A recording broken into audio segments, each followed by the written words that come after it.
Hey guys, so I'm actually going to show you how to edit today.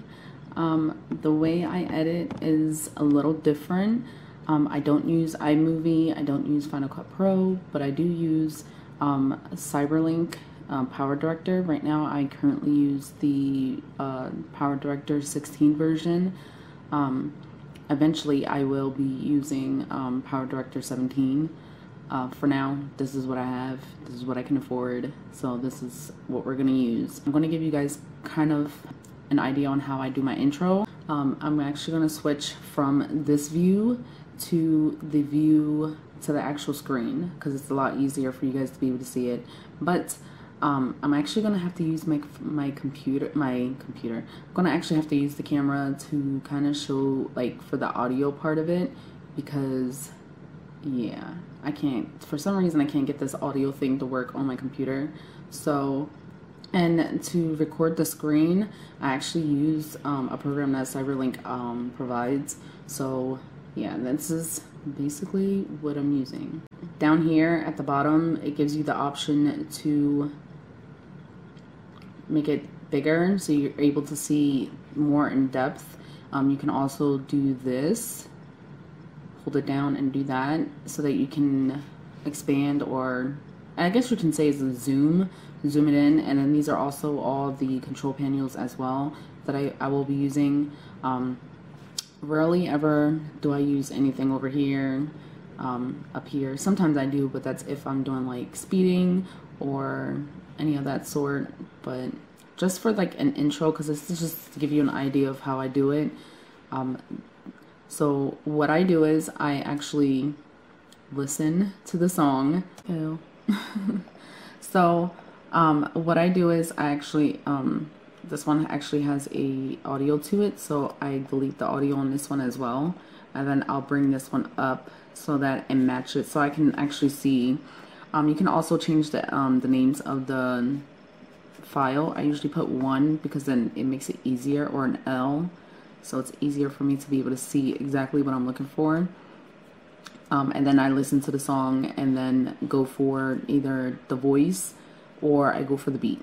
And in this case, since this is my intro song, I usually go for the words or the duh in in the song. So I heard it, the first one up here. So what I do is I do split. Split is also right here as well on this software. It might be different for your software, but that's how I do it. And then I go back again, and then I do it again. And then it's about here. I do it again. And then I split it. And then it's again here.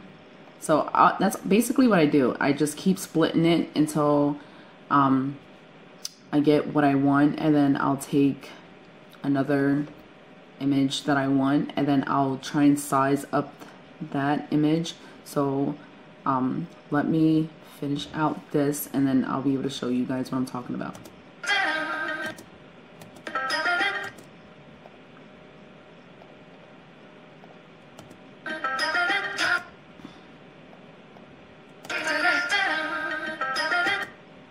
Another one here.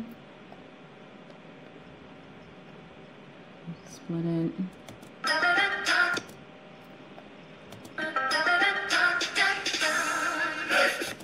So I know some people are like, the hay is like around here. And then usually you can tell where there's like a beat or a sound that's higher than the rest of the song, or the beat of the song. And that's usually either the bass or a beat. I don't know how to I don't even know the technical terms of what you would call those things. But so I'm gonna stretch it out just a little bit so I can see it. And that's just my personal preference. It might be different for you, but because I'm blind, I need it. So I'll split it here, and then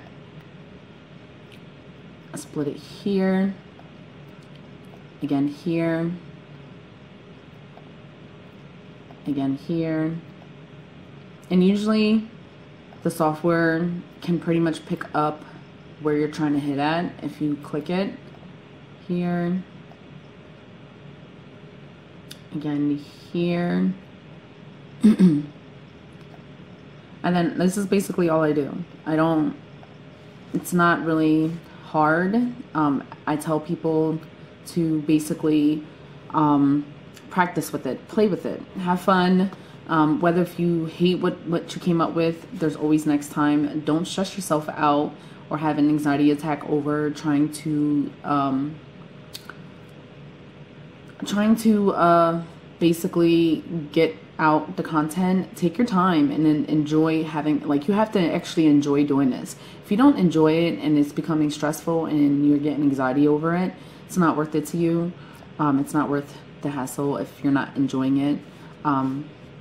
So what I do is I will take what I already split up here and I try to size it, and then what I'll do is, oh, I almost forgot to, oh no, I don't need that, to unlink the audio from this one because we're not going to use it. We're going to use, oops. And Control Z is like your best friend if you make a mess, or you can go up here and then it gives you the option to undo or redo whatever you made a mistake. And then, so then what I do with this is I will take it out and leave the gap and then put that right where I had it. So it will, and then I'll continue like every other one. I'll do that right here. And then once you make a split, usually the software program, I don't know how it is for other ones, but this one, it pretty much knows where you already did the split. So when you click in that vicinity area, it'll automatically go to the split, so that if you have something else that you want to replace it with, it knows that you're able to do that. And then I'll insert that there. And then I'll just keep going until I have it all done. But I usually use about a lot. I usually use, as you guys can tell, I'll use multiple clips. So like I said, this is tedious work. So if you're not able to enjoy it and you get an anxiety over it, then it may not be for you. And your best bet will probably be to use something that's more savvy, like more user-friendly. There's plenty of programs out there that's more user-friendly. There's Movie Maker. There's plenty of people that use their phones and apps, because apps are easier to access than to a laptop or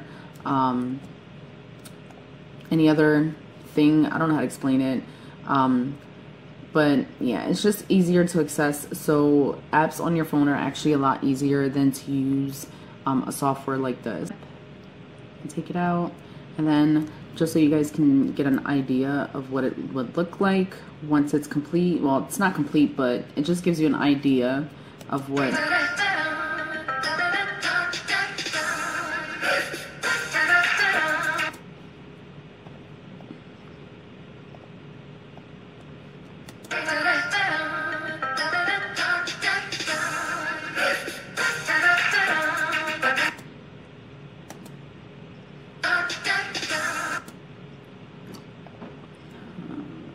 lagging. So that's why, and that's another thing about using this software, is that when depending on your computer, it may lag. I know for a fact mine does, because I don't have like a high-tech or upgraded computer.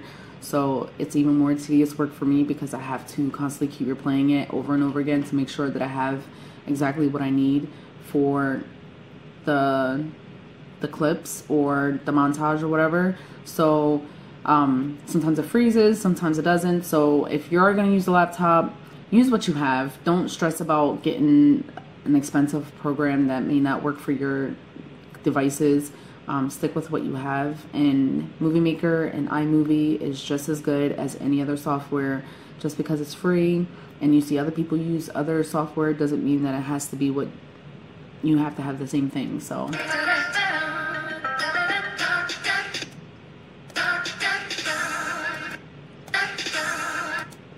So as you can see, that's the basics of editing, and it also shows you how I edit my music to my videos. So I basically just look for little breaks in the song or the beats in some songs, or so yeah, that's just basically how I do it. Another question that people were having was, oh, I didn't mean to delete the whole thing. And then there's also this effect room, and then there's particles like video overlays, pipe objects, and then there's this particle room, and then you can add text if you want to add text. These are like little things that you can use. I've never used these. I mean, rarely do you guys ever see me use these. You just put it down here where it has the video, and then you just play through, and then it'll pop up. And it'll just pop up. But I never use it. I never use these things.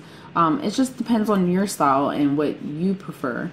Some people want to use these kind of graphic things. I'm just not. It's not for me. As you can see, you can add it on there if you want. It's just, I personally don't see the point of it, but again, that's just my choice. There's also these little effects that you can do. There's the option to do like a beauty studio, which I never use, because obviously, you know, I'd be looking crusty as heck on the videos. Sometimes you'll see me use the film damage, like when I do like a little montage, and I put it in this section right here. And all it does is just make your videos look outdated, as if it's an old school video. There's also the option, sometimes you guys probably seen in my most recent video, you probably seen me do this one, where you get like the glitter lights and stuff. So yeah, there's like tons of options that you can do. And the particle room, it pretty much gives you like the Bullock effect that some people like on their pictures. Again, I don't really ever use these things. It's not saying that you can't use them, but you can. It's not necessary to me, I don't think. But it just depends on what it is that you're trying to create. I'm not saying it's a bad thing. I'm not saying it's a good thing. It just depends on what you prefer. There's tons of options to use. There's this fire one, but again, it's up to you how you want to create your videos. There's tons of text that you can use on here, tons of them. I use the basic of this one, and then to edit the text, you just double click it, and it'll pull up a screen. And then you're able to edit the text. Edit. Oh, I can't even spell. Edit text. And then you can change the color of it to your liking.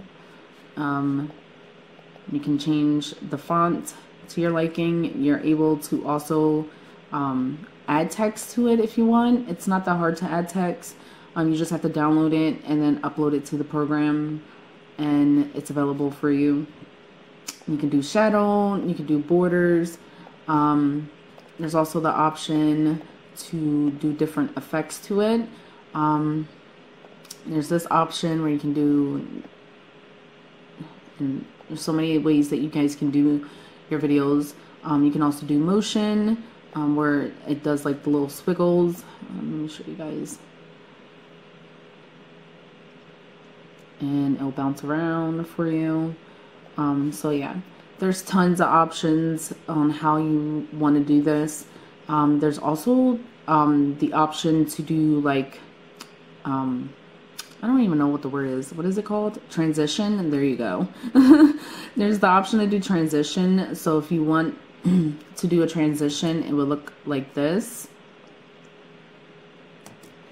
And then if you want to change it around, you just, again, double click the transition that you want, and then you can change it around however you want to do it. Like you can do 10 seconds. You can make it cross over that way instead. You can adjust the blur. You can make the background actually a different color instead of it being black. So yeah. And then once you're done with it, you can go through and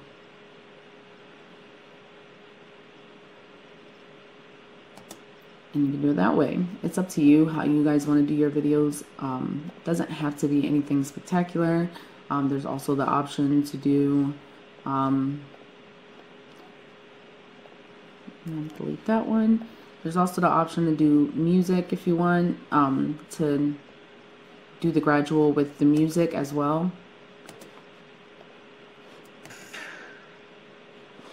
So yeah, like if I wanted to do that way, again, you just click it and delete it. And then there's also this option as well.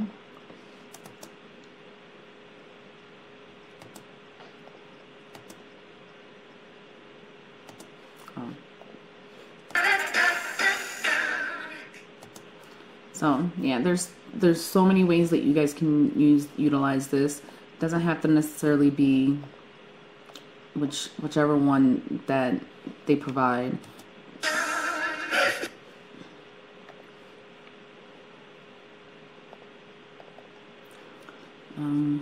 This one is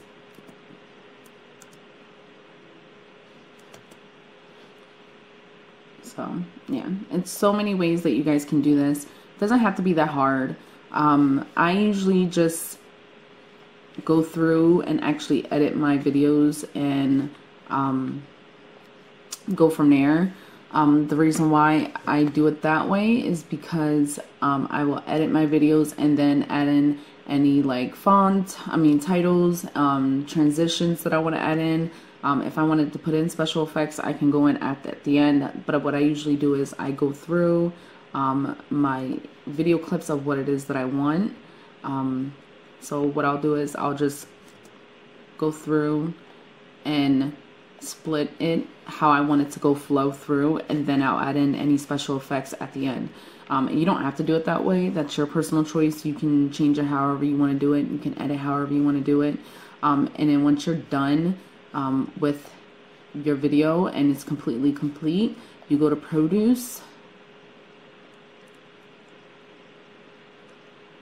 And this is how you export it, because this is the best way to export it this is how I export it. This is the best way I found to be able to export it. This software actually gives you the option to, and it's going slow, and it's freezing. This software gives me the option to export it directly to YouTube, but I found that it doesn't usually work that well.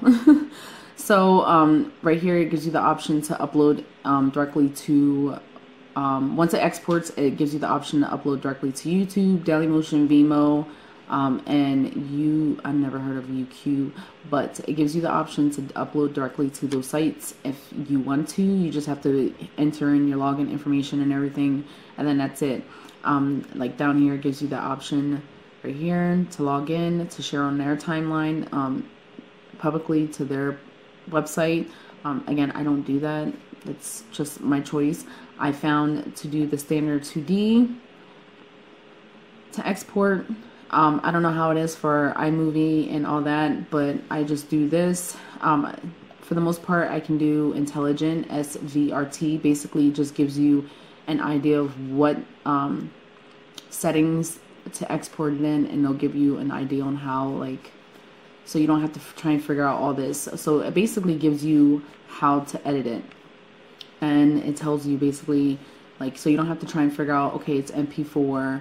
I need what kind of, settings is it? Is it 4K? Is it HD 1280 720? Like, it gives you, it already puts it all in there. And then you do have the option to do surround sound if you want. I don't do that option. And then you just click here, name it however you want to name it, save it, and then you hit start, and boom, it's done. And then once you're done doing that, then you can upload it to YouTube or wherever you choose to upload it to. But yeah, I hope this was helpful. I hope this was helpful. If you guys want to see more kind of video clips of this, let me know. If you guys want me to go more in depth with it, this is just a basic how to do the intro. Gather all your clips that you want to use, put it in there, pick your music, and then go to work with the song that you choose. It's not really that hard. You just have to play around with it and see what works for you. It is tedious work. So when people say YouTube is not a real job, it's a job. So give this video a thumbs up, subscribe if you haven't already down there, and hit the notification bell as well. And I'll see you guys in the next video.